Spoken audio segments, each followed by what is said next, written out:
আমাদের এলাকায় একটি মসজিদ আছে। সবাই বলে মসজিদটি নাকি এক রাতের ভেতর জিনরা তৈরি করেছে। এলাকার বহু মানুষ সেই মসজিদে মানত করেন। আমার সন্তান হয় না। সন্তানের জন্য সেই মসজিদে কি আমি মানত করতে পারবো? আ এলাকায় কোন মসজিদ জিনরা এক রাতের ভেতর তৈরি করাটা অস্বাভাবিক কিছু নয়, হতে পারে। জিনদেরকে আল্লাহ রাব্বুল আলামিন অলৌকিক অনেক আ ক্ষমতা, শক্তি দিয়েছেন। তাদেরকে আমাদের চাইতে ভিন্নতর করে সৃষ্টি করেছেন। অতএব আ জিনরা রাতের ভিতরে মসজিদ তৈরি করেছেন বা রাতে মসজিদ তৈরি করেছেন। হতেও পারে। এটাকে বিশ্বাস করা বা না করার সাথে ঈমান থাকা বা না থাকার কোনো সম্পর্ক নেই। কেউ যদি বলেন আমি বিশ্বাস করি না, এটা মন গড়া, তো সেটা করতে পারে, কারণ তার ঈমানের কোনো ক্ষতি হবে না। এটা ঈমানের আ রিলেটেড কোনো বিষয় নয়। তবে মসজিদে মানত করার বিষয়টি ফোকাহে আহনাফের মতে এটি আসলে আ মানতের কোনো জায়গা নয়। মানতের শরিয়া সিদ্ধ যে ক্ষেত্র রয়েছে তার মধ্যে মসজিদে মানত করাটা পড়ে না। আ যদিও কাতার ভিত্তিক ফতোয়া ওয়েবসাইট ইসলাম ওয়েবে এবং আ আরব উলামাদের অনেকের মতেই মসজিদে মানত হতে পারে।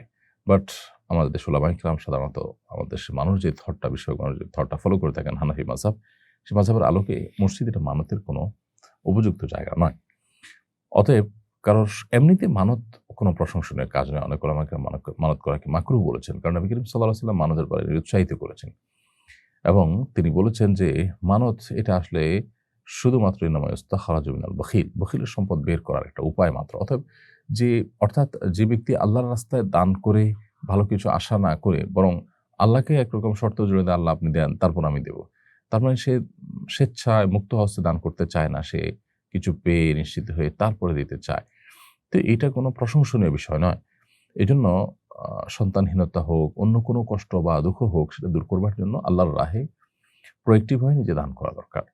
যতটুকু সাধ্যে আল্লাহ তাআলা দিবেন ততটুকু আমরা দান করব। কিন্তু সেটা প্রোয়েক্টিভ হয়ে আমরা করব। আ যদি আমি সেটা করতে না পারি, তো সেক্ষেত্রে আমার যখন আল্লাহ তাআলা দান করবেন সেই জিনিসটা, তখন আমি আল্লাহর রাহে দান চেষ্টা করব। কিন্তু আল্লাহ আপনি দেন তারপর আমি দান করব। আমার কাছে টাকা আছে কিন্তু আমি এখন দান করব না। যদি আমার সন্তান হয় তাহলে আমি এই কাজটা করব। তো এভাবে মানত করলে সেটা জায়েজ হতে পারে।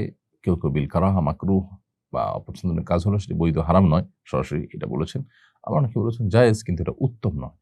উত্তম কি? উত্তম হলো সাধারণভাবে সাদাকা করা। আমি আল্লাহ তাআলার কাছে কিছু একটা চাই। আমি সাদাকা করলাম, একটা ইবাদত হলো। এর মাধ্যমে আল্লাহ তাআলার কাছে চাইলাম। এরপরে আল্লাহ তাআলা সেই কাঙ্ক্ষিত জিনিসটা দিলে আলহামদুলিল্লাহ, যদি না দেন তাহলে আল্লাহর পক্ষ থেকে সেটা পরীক্ষা। এর ভিতরে কোনো কল্যাণ আছে, আমি মেনে নিব। এটাই হলো দিনদারিতা এবং এটাই হলো তাকওয়ার দাবি। সো মসজিদে আপনি মানত করতে যাবেন না আপনার সন্তানের জন্য। সন্তানহীনতার কষ্ট দূরের জন্য আপনি আল্লাহর কাছে দোয়া করেন এবং সাধারণভাবে যেকোনো ক্ষেত্রে মসজিদে আপনি দান করতে পারেন বা গরিবদেরকে দান করতে পারেন, কিন্তু মসজিদে মানত করতে যাবেন না। যদি কেউ মসজিদে দান করে ফেলে তাহলে সেক্ষেত্রে কি করবে? দান যদি করে ফেলে সে কেউ, তাহলে সেটা আ সেখানে দান করা। মানত যদি করে ফেলে সে কেউ, তাহলে সেক্ষেত্রে দান করা, যে পরিমাণ মানত করেছে সে টাকাটা দান করাটা উত্তম।